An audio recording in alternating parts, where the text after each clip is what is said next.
Do we honestly need new laws to purportedly offer more protection for home buyers when the existing ones are adequate? Do we lack laws or the will to enforce them?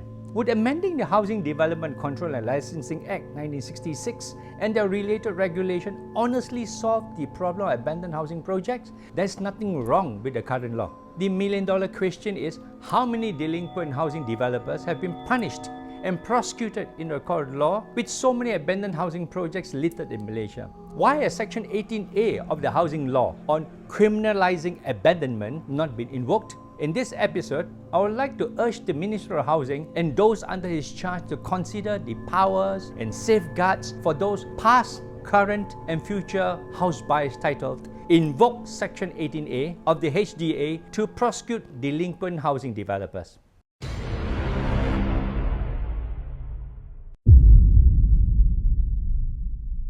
Before I continue, please hit the subscribe button and like. After all, my videos are free.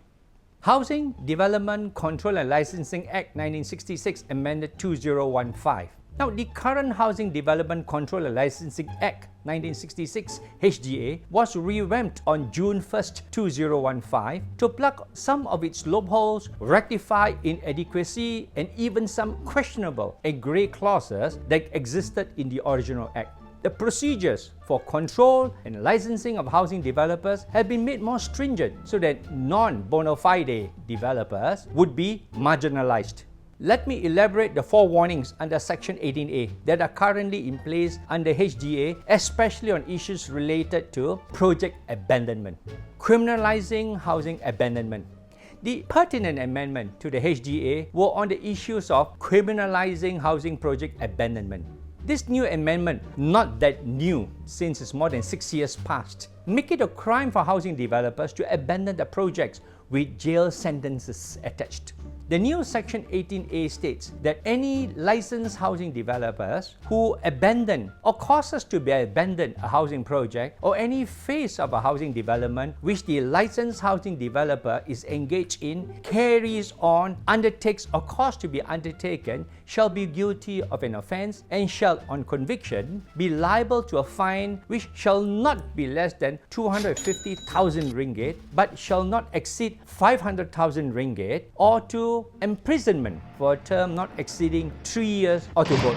Now here comes the million-dollar question. How many delinquent housing developers have been punished or even prosecuted under Section 18A of HDA with so many abandoned housing projects?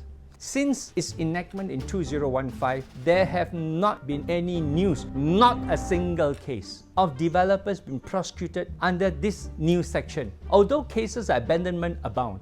Enforcement is still the key on whether the law is effective in protecting property buyers. It surely cannot be that the Ministry of Housing is shy of publicity. I'm a little shy. Shy? We have not heard any enforcement at all reported in the news media. Have you? Ornamental pieces. Our fundamental belief is that even the best of legislation made to counter a particular situation will just remain as ornamental piece unless strict enforcement is carried out against offenders without fear or favour, so as to instill into them the respect and fearful feeling that the law commands. The Housing Ministry is the guardian of the housing legislation that was passed by Parliament. Yet, how do we account for the surmounting problematic housing project? It is not that the ministry do not have the laws, it is sheer lack and lax in enforcement. 1. Abandoned housing projects, far too many. One of the greatest injustice is to end up being a victim of an abandoned housing project. It is traumatic experience having to endure a situation where you place your entire saving to own a home only to discover the house never got completed. And worse, you still have to service the bank loan. A total of 198 abandoned private housing projects was recorded in Peninsular Malaysia. Some date as far back as 1997, some 24 years ago.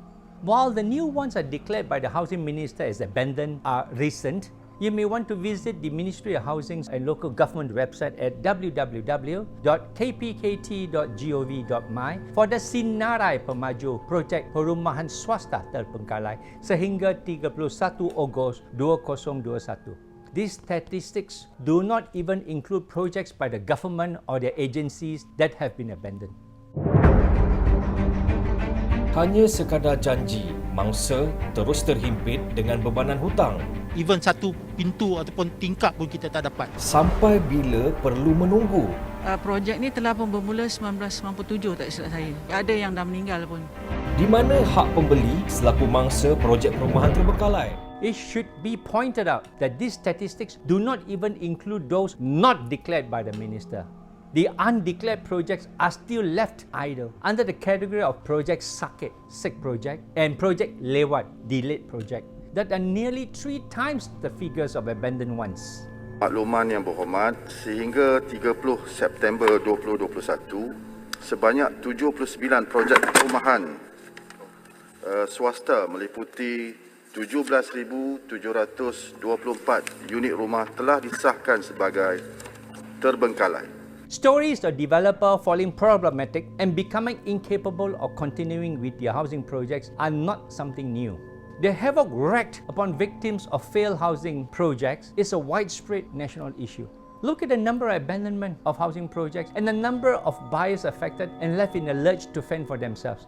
This is not only unfair, it is downright unacceptable and disgusting. How do we expect those who are directly facing such a situation to stomach it while those developers go scot-free? And yet, we pride ourselves as a caring society with a caring government, always blaming the lack of laws and not themselves. Risk of abandoned projects amid COVID-19. The prolonged COVID-19 pandemic have forestalled the property industries and continued to beset stakeholders with massive problems that could run up to billions of ringgit. The number of abandoned projects is expected to rise due to the economic slowdown and cash-strapped property developers. The possibility of a spike in distressed project post-pandemic cannot be discounted. Not only developers will experience cash hiccups, buyers too will be affected, especially the M40 and the B40 household groups, which have become more vulnerable, with many facing job losses and salary cuts. At the same time, new graduates are finding it tough to secure full-time jobs. In conclusion, the public relying on the legislation is often let down by the enforcers. It is only good on paper, and it will continue to remain in our archives until the existing law are used to their full capacity. The problem of abandoned housing project is not because of lack of laws. Do we honestly need new laws to purportedly offer more protection for house buyers when the existing ones are adequate?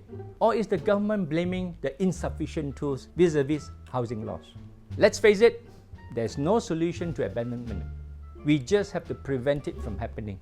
Could preemptive measures be adopted and enforcement organized to avoid future abandonment? Your guess is as good as mine. As the saying goes, prevention is better than cure, because it is too late to close the stable door after the horses has bolted. Note to first-time buyers, buying a home is a very serious investment that you must get right on the first try. Do not be impulsive. Patience and taking the time to plan are key. Buy completed property. What you see is what you get. Don't buy a pie in the sky. My next talk will be titled Sinking Fund, the call for accountability. Stakeholders who unilaterally dig into the fund without proper authorization shall be held responsible and accountable. Misappropriation of funds is tantamount to criminal breach of trust (CBT) and is punishable by imprisonment. Let me elaborate the sinking feeling in the next episode.